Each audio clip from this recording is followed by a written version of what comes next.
Ladies and gentlemen, good morning. Capital G here. Welcome back. Bringing you Marchesa, the Black Rose. This Grixis version of Marchesa comes originally from Conspiracy, prior to her ascending to the throne. So now that she is the queen, long may she reign. Of course, we're going to go back in time to the blue, black, and red version. At this point, she is a 3/3 human wizard with the throne. So whenever this creature attacks, the player of the most life or tied with the most life, if they attack the player with the most life, she gets +1/+1 counter. And all other creatures that attack when she's out also gain this ability. And whenever a creature you control with a +1/+1 counter on it dies, return it to the battlefield under your control at the beginning of the next end step. Really powerful stuff. Now, this is a cool take on Marchesa. I ran into a version of this deck on Spell Table, and I really liked the take. So I figured It's not the deck list that I played against. It's more of this is how I would build it, based on that concept, shall we say?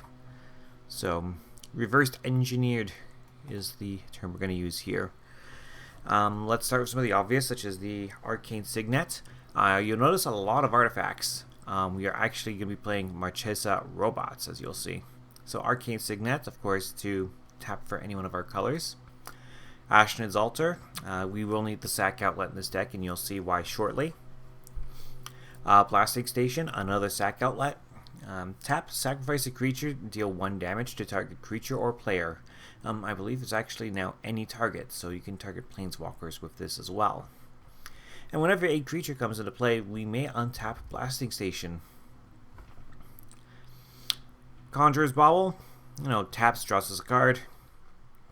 Dimir Signet for the manas. Grinding Station, I'm having some fun with this and putting all 4 stations in this deck. So Grinding Station, of course, is tap, sack an artifact. Target player puts the top 3 cards of their library into their graveyard. And whenever an artifact comes into play, we can untap the Grinding Station. Izzet Signet, Lightning Greaves. We want to protect our commander. Mishra's Bauble. Just a 0-drop that we can draw the next card.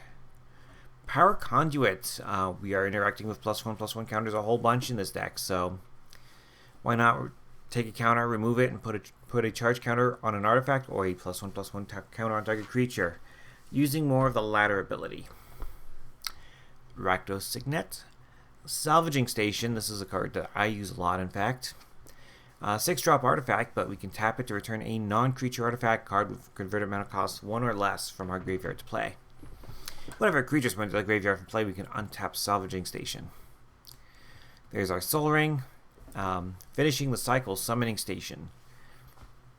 7-drop artifact, tap, and put a 2/2 colorless Pincher token into play. Note that the Pinchers are not artifacts. Also, whenever an artifact is put into the graveyard from play, you may untap Summoning Station. Cool fact about the art for the station is you can put them all together to form one piece, and it was put together by 2 different artists. Swiftfoot Boots. The new art's kind of fun, actually. The Dungeons & Dragons art. Talisman of Creativity, of course, for the manas. Dominance, Indulgence. Now a huge linchpin to the deck, the Ozolith. Coming in from Ikoria, this 1-drop artifact. Whenever a creature you control leaves the battlefield, if it had counters, put those counters on the Ozolith. Now at the beginning of combat on your turn, if the Ozolith has counters on it, move all the counters from the Ozolith onto target creature. So the idea is you're going to have a lot of creatures that have +1/+1 counters on it. They'll die. The counters will go onto the Ozolith. But Marchesa brings back creatures that have +1/+1 counters on it, so those creatures will come right back into play. And we still have the +1/+1 counters on hand ready to go. Throne of Geth, sacrifice an artifact, proliferate. Amazing sack outlet, especially since we're playing with +1 counters. Time Sieve, tap, sack 5 artifacts, take an extra turn. We have the opportunity to go nuts with this. Urza's Bauble, we can sack it, look at a card at random in target player's hand, and we get to draw a card at the beginning of the next turn's upkeep. So, Wayfarer's Bauble, great to see the reprint. Of course, we'll go get us a land. And Welding Jar. Zero drop artifact lets us regenerate an artifact. This lets us protect the Ozlith from most forms of removal. So our creatures, I was saying Marchesa robots, and these are the robots. Most of the artifact creatures are in fact arc-bound creatures, which means they have the modular ability. They come in with a number of +1/+1 counters equal to their modular value. And so what happens is that with Marchesa out, these creatures will die and come back in, die, come back, die, come back, and every time they die, they can move their +1/+1 counters onto another artifact creature. And if you happen to have both another artifact creature and the Ozlith, both get counters. How cool is that? So, Arcbound Bruiser, Arcbound Crusher. Whenever another artifact enters the battlefield, it gets a 1/1 counter. And it has Trample. This can be a big beater for us. Arcbound Fiend has Fear, which means it can only be blocked by artifact creatures and black creatures. And just on our upkeep, we can move a 1/1 counter from another creature onto the Fiend. Arcbound Hybrid, Haste and Modular 2. Arcbound Lancer, First Strike and Modular 4. Arcbound Overseer. This says at the beginning of our upkeep, we put a 1/1 counter on each creature with modular control. Well, we're running a bunch of these Arcbound creatures, so seems good. Arcbound Ravager. This was a beast in its standard era, and I believe it got banned because it was just this good. It was just a really good card. Sacrifice an artifact, it gets a +1/+1 counter, and it also has modular, so it can move those counters around after it dies. Arcbound Reclaimer. Remove a +1/+1 counter from the Reclaimer to put an artifact card from your graveyard on top of your library. If we need to recur some artifacts, this lets us do it. Modern Horizons 2 gave us a couple of new Arcbound creatures, some of them with a red color identity. There's also some white ones, but we cannot play the white ones in this deck. Nonetheless, Arcbound Slasher makes the cut, modular 4, and also has Riot, which is a cool mix, because then you can have it come in with haste or an extra +1/+1 counter. Arcbound Sliff. Whenever this deals combat damage to a player, it gets a 1/1 counter. Arcbound Stinger, it flies. Arcbound Tracker has Menace. And whenever you cast a spell other than your first spell each turn, it gets a 1/1 counter. So, your first spell, nothing happens, but then you play your second, third, fourth, it grows and grows fast. Arcbound Whelp. Modular 2, and it has flying and fire breathing, so this is basically an artifact dragon. Dump some red mana to make it bigger, and fly over your opponent's blockers. Arcbound Worker, modular 1. Not an artifact creature, but can be an artifact. It's Burgi, God of Storytelling. Amazing card. Whenever you cast a spell, add a red mana, and creatures you control can boast twice. Not too worried about the boast. We can either play her as a 3/3 on the front side, or, more importantly, the back side. Discard a card, exile the top 2 cards of your library. We may play those cards. So Harnfell, Horn of Bounty. Sweet, sweet card. This is the stronger of the two sides, I think, for this deck. But it's not like Burgi's front side is useless. It definitely is a very powerful effect. Running Joyra. Whenever you cast a historic spell, draw a card. That includes artifacts, legendaries, and sagas. So we're running tons and tons of artifacts, but almost half the deck.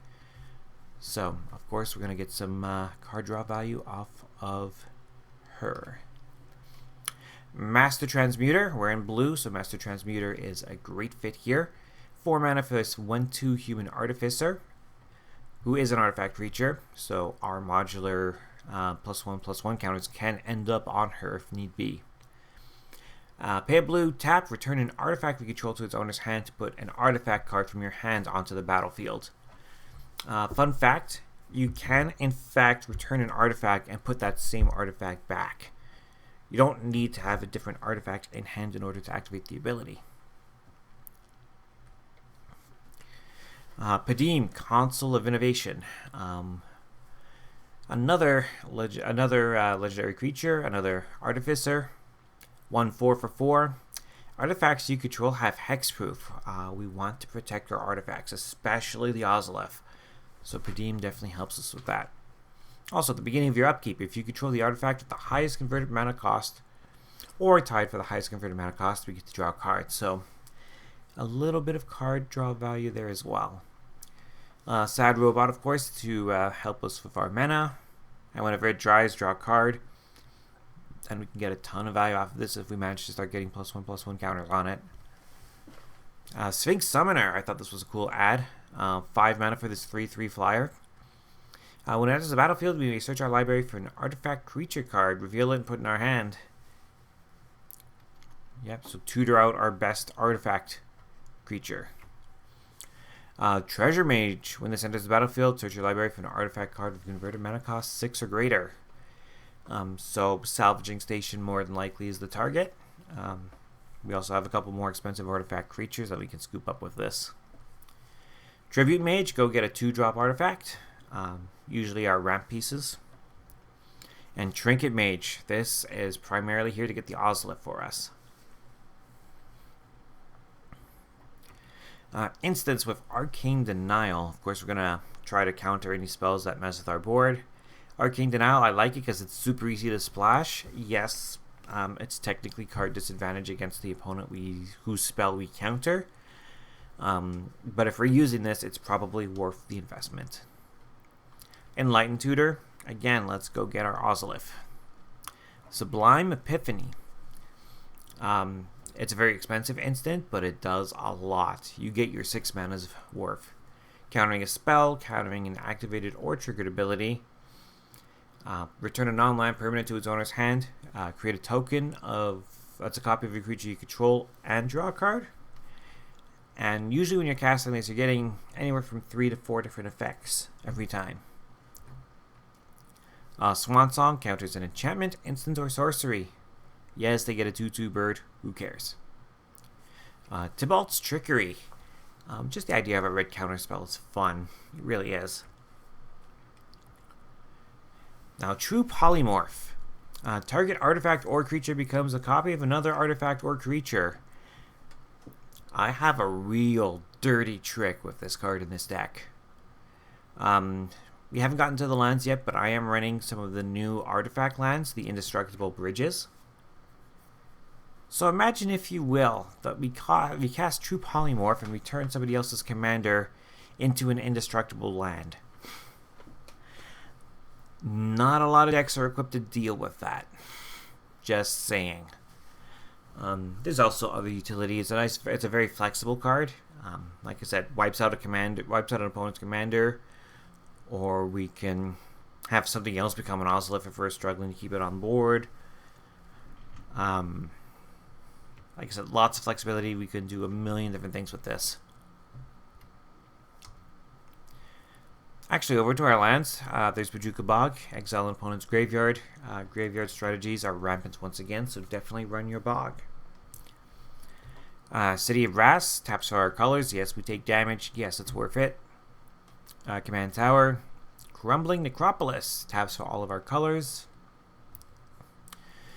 Dragon Skull Summit, of course. Enters the battlefield tapped unless we control a swamp or mountain. There's the Dross Forge Bridge, an example of those new indestructible artifact lands from Modern Horizons 2. We're running all 3 possible artifact lands here, which can be tutored out with the Trinket Mage, by the way. Drowned Catacomb. Enters the battlefield unless we have an island or swamp.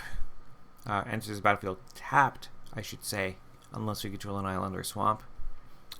Exotic Orchard. We have a 3-color deck. Chances are this will tap for at least one of our colors. Fabled Passage helps us get our basics. Grixis Panorama, same deal. Go get one of our basics. Guild Mage's Forum. I thought this was a nice spicy ad, especially for Marchesa, because if we cast Marchesa using the Guild Mage's Forum's ability, she'll come into play with a +1/+1 counter on it, and her trigger works on her. So this will allow us to, have our Marchesa be a lot more resistant to removal. High Market, just a sack outlet on land. Running 4 islands, 1 Mistvault Bridge, 4 mountains, 1 Opal Palace, same deal as the Guildmage's Forum. Helps our commander come into play with +1/+1 counters on it already. Port of Carfell, this one coming in from Kaldheim. It enters the battlefield tapped, it'll tap for a blue. But it's got a really cool activation. Black, black, blue, and 3, and then we sacrifice this. So it's essentially costs us 7 mana. This is very much a back pocket ability, as I like to call it. Where we just happen to have this, and we just happen to have the opportunity to sacrifice this, mill 4 cards, and then return a creature from our graveyard to the battlefield.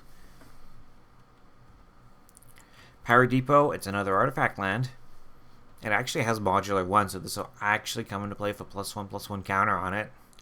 And if anything happens to the Power Depot, we can put that counter somewhere else.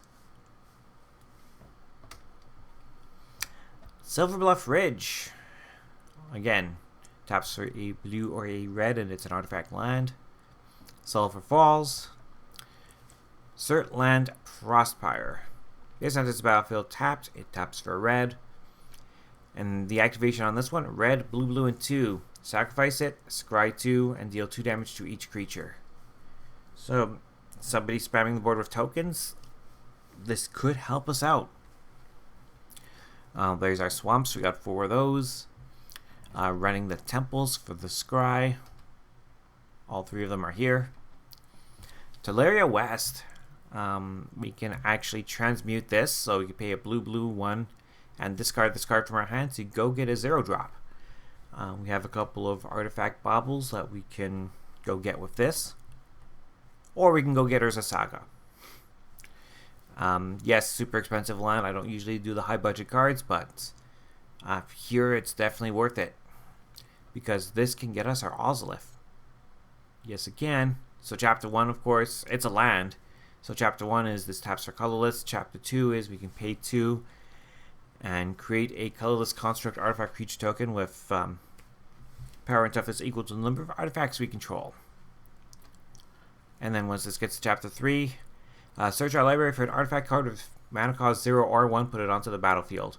The Ozolith only costs 1 mana, so the Urza Saga can get that for us. Hence the include here. Running 4 Planeswalkers, including the Ready Scrap Savant. Of course, this lets us sacrifice an artifact to get an artifact back. Saheeli, Sublime Artificer. We have lots of non-creature spells, so let's get some servos out of the deal. It also says that target artifact we control becomes a copy of another artifact or creature we control until end of turn.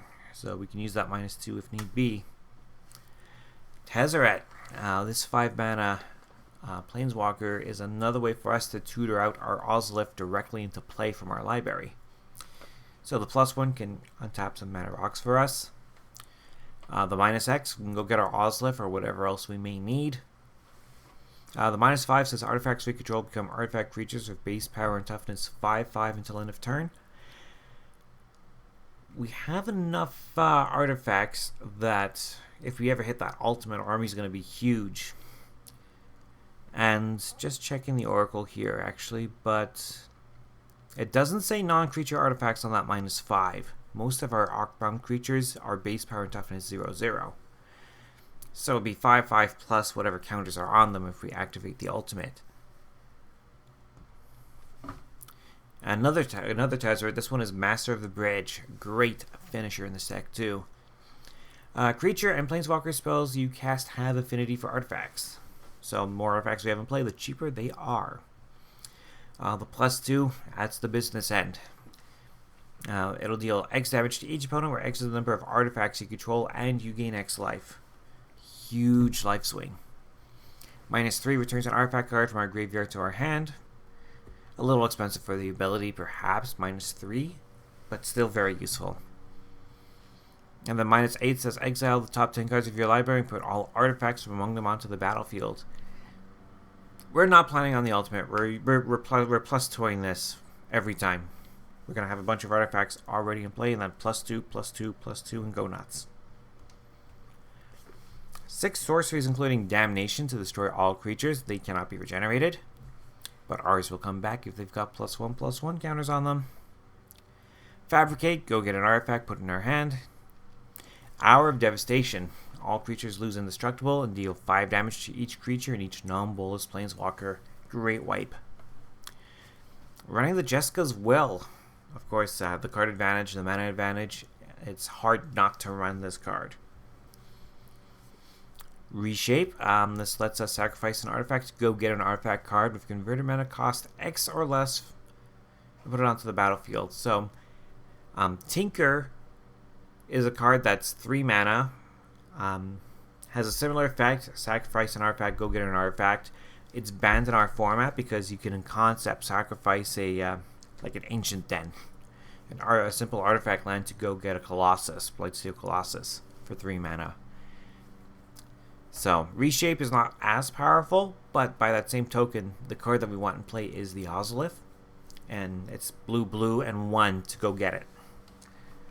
So, may as well be a Tinker, as for our purposes. Tezzeret's Gambit rounds it out. Just a Phyrexian blue or 3. So the Phyrexian, of course, means that you can pay 2 life or pay a blue to pay that part of the casting cost. Draw 2 cards, then proliferate. We got a bunch of counters. Let's proliferate it. And on that note, that is my take on Marchesa the Black Rose Robots deck. Hope you all liked that one. Like I said, I thought it was one of the most interesting decks that I've come across so far on Spell Table. And there's a lot of good really cool decks out there. Since I built the deck, but before I recorded this, I found another really cool one that I'm considering doing a build for the channel. An Azorius Reanimator deck, believe it or not. So, but I do have 2 other decks in queue before I get to that one. It's time to go to the Forgotten Realms. I know it's a little late because we're already starting to spoil some cards from Innistrad, but just the way my schedule worked out, shall we say. But I picked out 2 really cool commanders from the Forgotten Realms, and I'm going to get to those decks. So we'll see you with the first of those 2 Forgotten Realms commanders next time. Bye for now.